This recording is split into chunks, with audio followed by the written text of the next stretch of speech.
Lux, Yes. we're here in Seattle. You're homeless.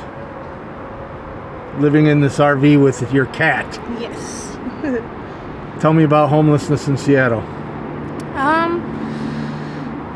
It's definitely very chaotic here. It's different than Everett, that's for sure. And so you were in Everett for a while? Yeah. I moved to Seattle about 2 years ago. Well, Soto, specifically. And you've been homeless for 3 years, you said. Give or take, yeah. Now, how old are you, if you don't mind me asking? I'm 19. You're 19. Yes. So you've been outside for... Wow. How do you survive out here? I think it's all about keeping yourself grounded and like reminding myself like who I like am at the end of the day, and doing things that I like still, and because when you stop doing that, you start to lose yourself really quickly. Yeah. It's easy to lose yourself out here. Oh yeah. And how did you end up homeless? I mean, you're homeless at, 17? Yeah, I'm 16, 17. My parents, they were both separated, and so were my step-parents. So, like, my stepdad as well was separated from my mom. And they were always arguing and stuff, and I've always had issues with them, and we just never really could get along. And my mom couldn't really take care of me because she had a lot of health issues and stuff. So she wasn't able to be there at all, and so I just couldn't stay there. They wouldn't let me, partially just because I know I couldn't, It was an unhealthy environment. Yeah. So you left at 16, 17. Pretty much, yeah. And tell me about going on the streets as a young woman. It was really scary at first, especially. It still is, but it was very scary because of how unknown it was at the beginning. Because, I had pretty much no one and a lot of people, like, especially downtown, they wouldn't want to help me or interact with me at all. Even, like, the full-grown adults wouldn't want to help me or call anybody or nothing because they saw that I was a minor, you know what I mean? So they'd, like, run from me almost. So when I first didn't have any sort of shelter or nothing and was just basically in a tent, if that, it just was really scary. So you first started in a tent, but then you got an RV. Eventually, yeah.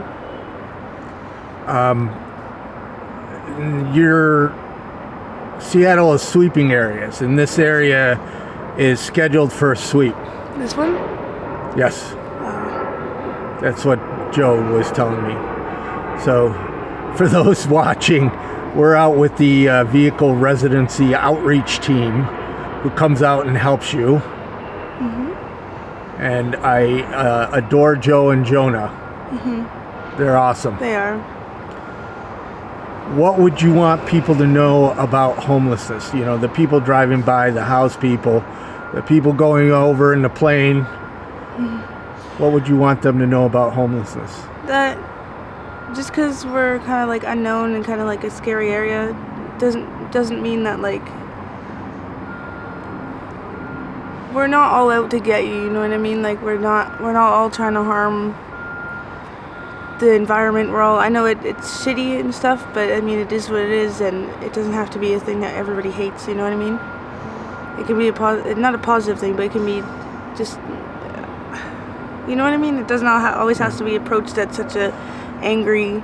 Yeah. You're not an evil monster. Exactly. And we're all not the same, and there are, especially those ones on the face of it who are all causing problems in public and stuff like that, like, that shit's fucking embarrassing for us too, you know what I mean? Like, it's not everyone. Well, house people cause embarrassments in public too. Yeah, but you know what I mean? Right, yeah, right, but they blame us, and then they group us all together saying they're all like that. Mm-hmm. Just or because they base a family member who was a negative part in their life that is homeless, you know what I mean? And they use that as a generalization and just, you know what I mean, have this angry outlook on everybody who's homeless. Yeah. Now, you were saying you had some mental health issues that you were trying to get help for. Is anybody helping you? Right now, I've been trying to reach out for a while.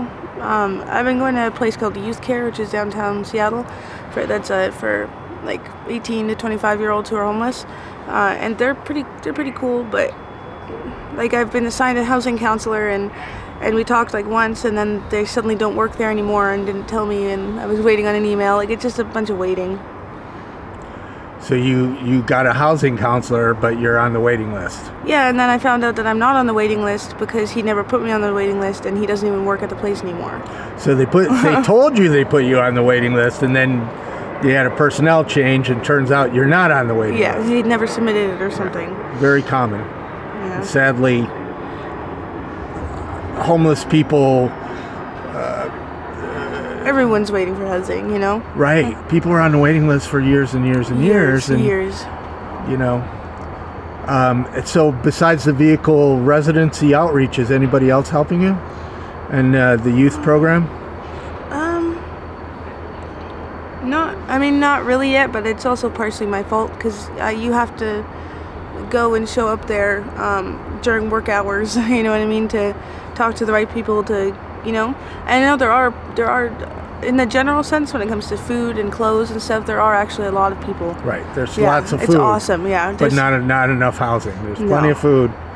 And yeah, I know you have to, you know, you say it's your fault, but when you leave, your stuff gets stolen. And it's not easy to, you know. Yeah, it definitely. Do you have a bus pass? Huh? Do you have a bus pass? Do you have a car? So it's not easy for you to get anyplace. I have a bike, yeah. Right. But downtown is pretty far. Yeah. So it takes me about, I'd say, to get from here to Youth Care, it'd be about 25-minute to half an hour bike ride, all uphill. Yeah. It isn't bad, but it's yeah. Thankfully. And then the way back is fun. Yeah, because it's downhill. Oh, yeah. Yeah. So what's a day like? Or should I mean, you're a young female out here. It's got to be scary. I'm really lucky when it comes to. I have a lot of really good friends out here that I found that I'm very fortunate for. Like my roommate, he's awesome. He's really sweet. He's just You got somebody taking care of you. Yeah, he's like a parental figure for me. You know what I mean? More than anything.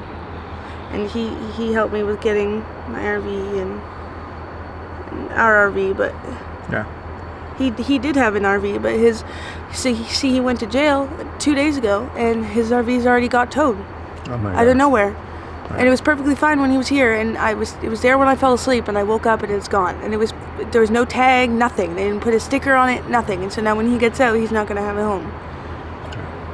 So, starts from scratch. And an RV is better than a tent. It is. It's way better. Especially with winter coming. Oh yeah, it makes a world of a difference. Yeah. So what's your future like? I'm not sure, but I'm aiming for it to go up. You know what I mean? Well, you're young. You'll do it. Wherever I hope that will be the most, like,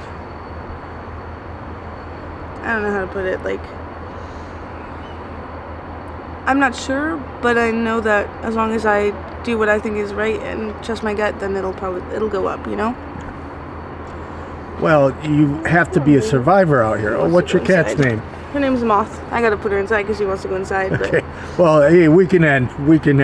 Unless there's anything else you'd like to say. Thank you. If you had 3 wishes, what would they be? I wish that there would be world peace. And by that, more just equality and just how the community is. Just like, she wants to go inside. Yeah. 1 sec. Pets rule. Yeah, she's like, I want to go in. But the second one would probably be that I could live in like a castle. Castle? Cool. Yeah. If we're talking 3 wishes. Oh, yeah, no. And the third one, probably be that I could fly. Okay, cool. World peace, a castle, and being able to fly. All great wishes. Well, thank you very much for talking to me. Thank you.